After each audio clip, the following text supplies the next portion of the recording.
Order of reaction में अब हम नेक्स्ट एग्जांपल की बात करते हैं। 2N2O5 इससे बन रहा है 4NO2 प्लस O2। ये केमिकल रिएक्शन 3 स्टेप्स में कंप्लीट होती है। कितने स्टेप्स में? 3 स्टेप्स में। फर्स्ट स्टेप की हम बात करें तो N2O5 इससे बनता है N2O3 plus O2। Second step की हम बात करें तो N2O3 से बनता है NO plus NO2। Third step की हम बात करें तो एक N2O5 बचा हुआ प्लस NO और इससे बनता है 3NO2। इन 3 स्टेप्स में से ये स्लो स्टेप और ये दोनों फास्ट स्टेप और ये भी कैसी है? Fast step. ठीक है। अब हम इसकी नेट रिएक्शन की बात करते हैं कि नेट रिएक्शन क्या है, देख लेते हैं। N2O3 से N2O3 कट रहा है और N2O5 नहीं कट रहा है, NO से NO कट रहा है और 2N2O5 क्या बन रहा है? 4NO2 plus O2। इस रिएक्शन की हम मोलिक्युलरिटी देखें तो सबको पता है 2 आ गई, क्योंकि कितने मोलिक्यूल्स भाग ले रहे हैं? 2। तो मोलिक्युलरिटी इज इक्वल टू कितनी आ गई? 2। अब हम देखेंगे ऑर्डर ऑफ रिएक्शन। तो ऑर्डर ऑफ रिएक्शन में स्लो स्टेप, ये वाले स्टेप देखेंगे। इस स्टेप में कितने मॉलिक्यूल्स, आयंस और एटम्स पार्टिसिपेट कर रहे हैं? कितने पार्टिसिपेट कर रहे हैं? 1। तो बताइए ऑर्डर ऑफ रिएक्शन कितना हो गया? Order of reaction is equal to 1। वापस से सुनिए, किसी भी केमिकल रिएक्शन की स्लो स्टेप में पार्टिसिपेट करने वाले एटम्स, आयंस और मॉलिक्यूल्स की संख्या ही क्या है? Order of reaction. तो इस रिएक्शन के लिए ऑर्डर ऑफ रिएक्शन कितनी हो गई? 1 और मोलिकुलरिटी कितनी हो गई? 2। मोलिकुलरिटी का मतलब है किसी भी केमिकल रिएक्शन में पार्टिसिपेट करने वाले total number of ions, atoms और मॉलिक्यूल्स। अब हम ये कह सकते हैं कि किसी भी रिएक्शन की स्लो स्टेप की मोलिकुलरिटी और ऑर्डर ऑफ रिएक्शन सेम होगा। क्योंकि देखिए अगर पर्टिकुलर इस रिएक्शन की, इस वाले स्टेप की हम देखें मोलिकुलरिटी तो कितनी आएगी? 1 और ऑर्डर ऑफ रिएक्शन भी कितना है? 1। लेकिन ये कोई जरूरी नहीं है कि किसी भी रिएक्शन की, पूरी रिएक्शन की हम बात कर रहे हैं, रिएक्शन की मोलिकुलरिटी और ऑर्डर ऑफ रिएक्शन सेम है। सेम हो भी सकते हैं और नहीं भी हो, कोई प्रॉब्लम। तो ये हो गया हमारा ऑर्डर ऑफ रिएक्शन। अब हम देखते हैं difference between order of reaction and molecularity. Molecularity और ऑर्डर ऑफ रिएक्शन में क्या डिफरेंस है? देख,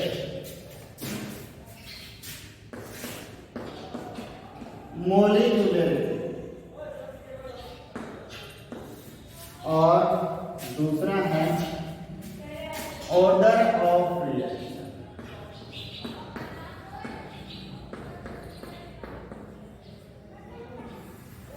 सबसे पहले हम मोलिकुलरिटी की बात करें तो मोलिकुलरिटी क्या है? किसी भी केमिकल रिएक्शन में पार्टिसिपेट करने वाले total number of atoms, ions और मॉलिक्यूल्स, वो क्या है? मोलिकुलरिटी। लेकिन किसी भी रिएक्शन की स्लो स्टेप में पार्टिसिपेट करने वाले एटम्स, आयंस और मॉलिक्यूल्स की संख्या, वो क्या है? Order of reaction.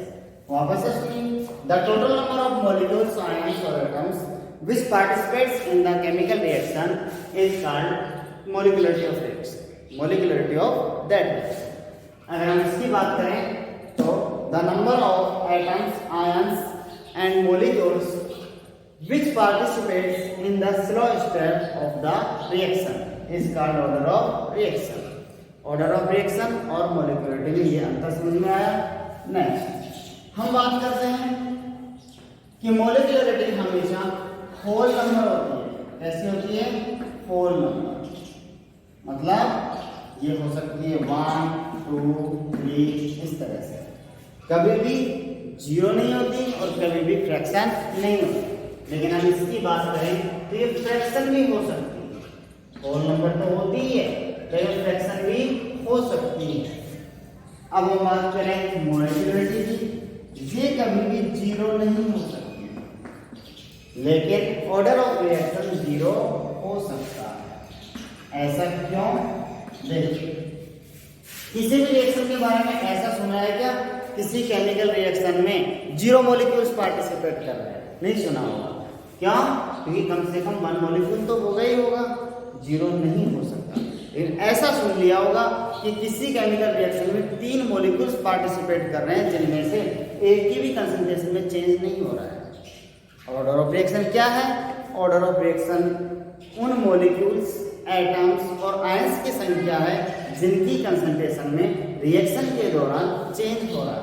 वो क्या है? Order of reaction. तो हम कह सकते हैं ऑर्डर ऑफ रिएक्शन जीरो हो सकता है, लेकिन कभी भी मॉलिक्यूलरिटी ऑफ रिएक्शन जीरो नहीं हो सकता। रीजन क्या है?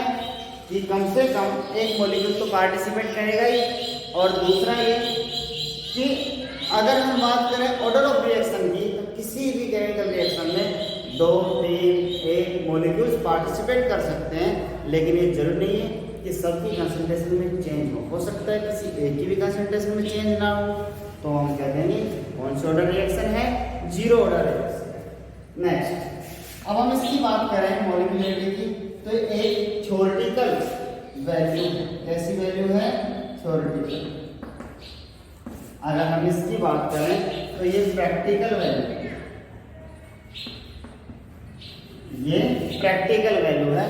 किसी भी केमिकल रिएक्शन की मॉलिक्यूलरिटी को हम रिएक्शन को देखकर बता सकते हैं, लेकिन इसको रिएक्शन को देखकर नहीं बता सकते। इसको प्रैक्टिकली देखकर ही बता सकते हैं हम कि इसका ऑर्डर ऑफ रिएक्शन क्या है।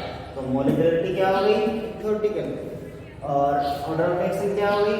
प्रैक्टिकल। ठीक है, अब हम नेक्स्ट टॉपिक पर आते हैं, the factors affecting the rate of reaction. The factors affecting the rate of reaction. जैसे हम बात करें concentration of reactants, concentration of products, the factors affecting the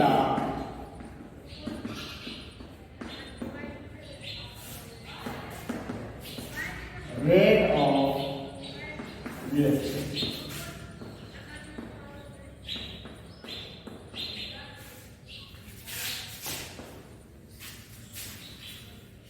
जैसे बात करें first, concentration of reactants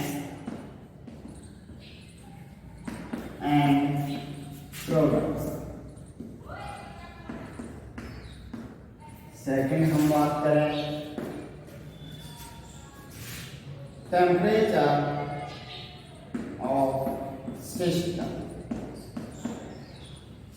third हम बात करें सरफेस एरिया। फोर्थ हम बात करें presence of catalyst.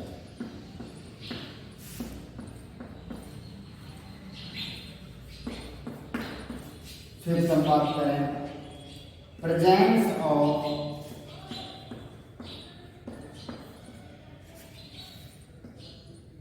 Radiations. Sixth हम बात करें नेचर ऑफ रिएक्टेंट्स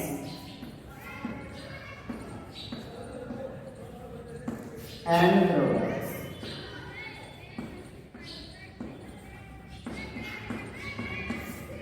ठीक है, nature of reactants and products.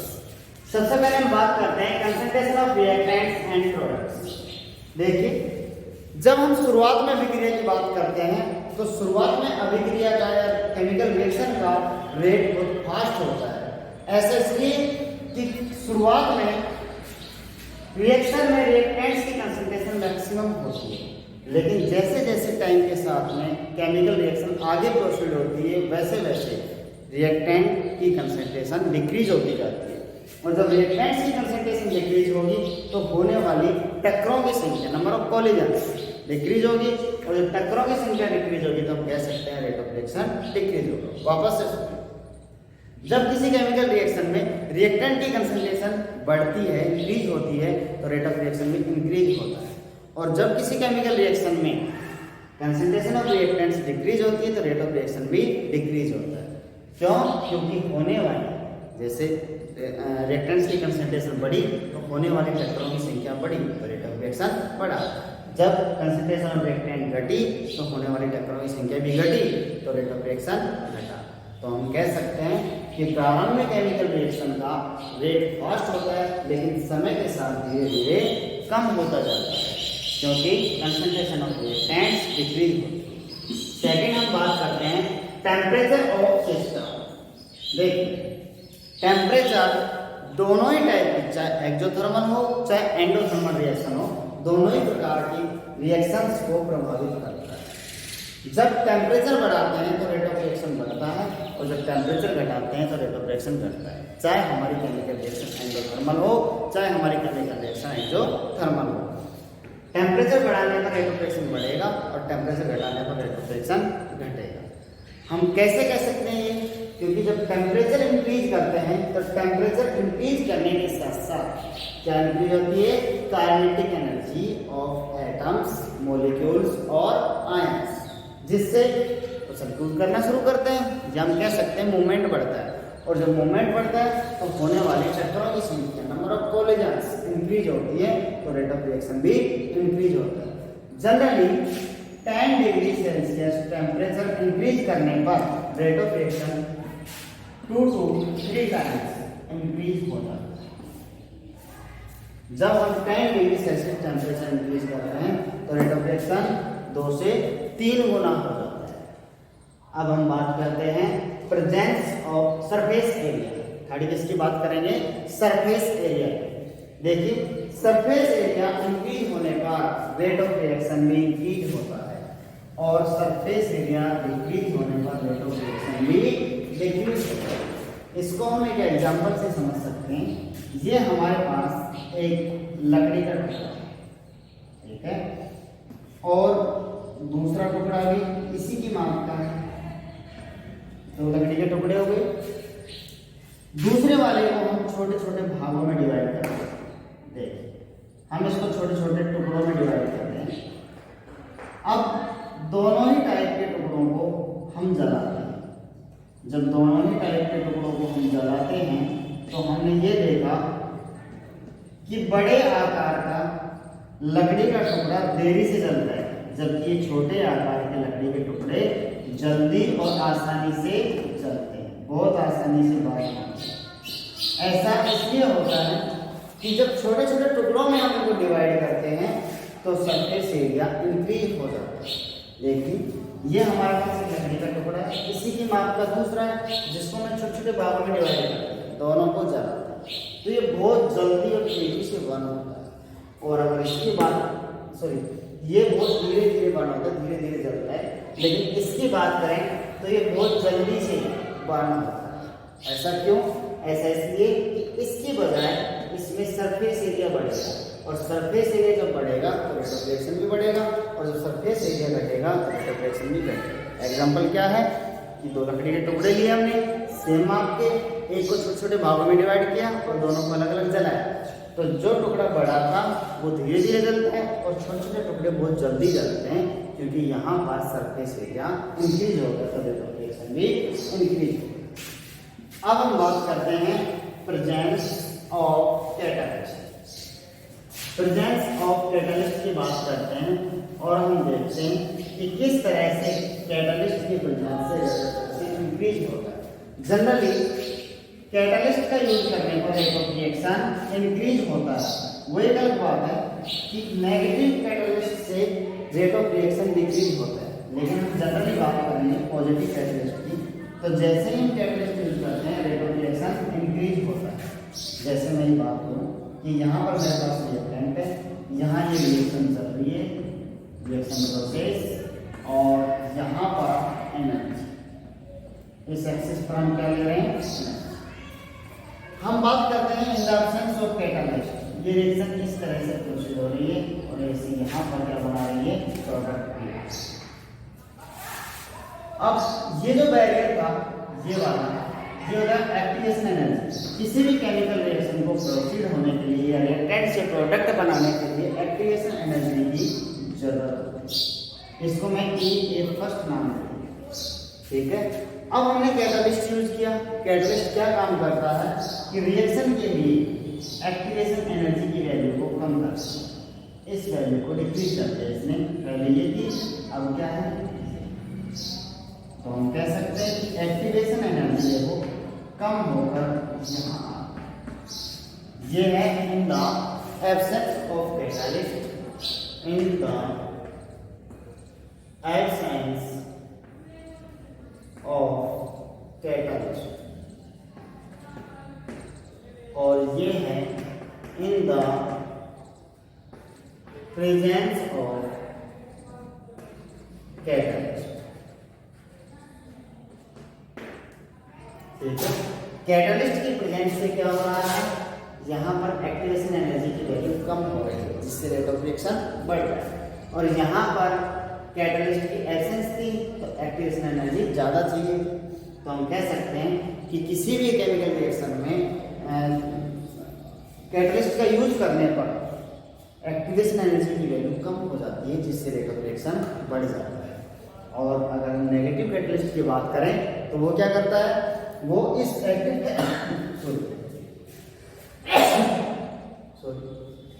इस एक्टिवेशन एनर्जी की वैल्यू को बढ़ा देता है नेगेटिव कैटालिस्ट, और हम कह सकते हैं कि रेट ऑफ रिएक्शन कम होगा। आगे नेक्स्ट हम बात करते हैं प्रेजेंस ऑफ रेडिएशन। देखिए, जैसे ही किसी केमिकल रिएक्शन में हम रेडिएशंस का यूज करते हैं तो केमिकल रिएक्शन की रेट बढ़ जाती है। ऐसा क्यों? क्योंकि वास्तव में केमिकल रिएक्शन कैसे प्रोसीड होती है कि ओल्ड केमिकल बॉन्ड जो रिएक्टेंट में है वो टूटते हैं, ब्रेक होते हैं और न्यू केमिकल बॉन्ड्स का फॉर्मेशन होता है। जब हम रेडिएशन यूज करते हैं तो एनर्जी मिलती है, जिससे ओल्ड केमिकल बॉन्ड आसानी से टूटते हैं और रेट ऑफ रिएक्शन बढ़ जाता है। एग्जांपल लेते हैं जैसे H2 + Cl2, और इससे क्या बनता है 2HCl, ठीक है। अगर मैं बात करूं इसकी अंधेरे में बात करें तो ये बहुत स्लो रेट से संपन्न हो रही है। लेकिन मैं बात करूं H2 + Cl2 और इन सनलाइट,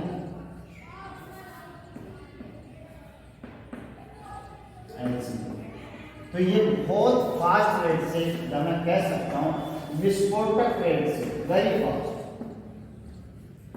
वेरी फास्ट रेट से प्रोसीड। क्यों?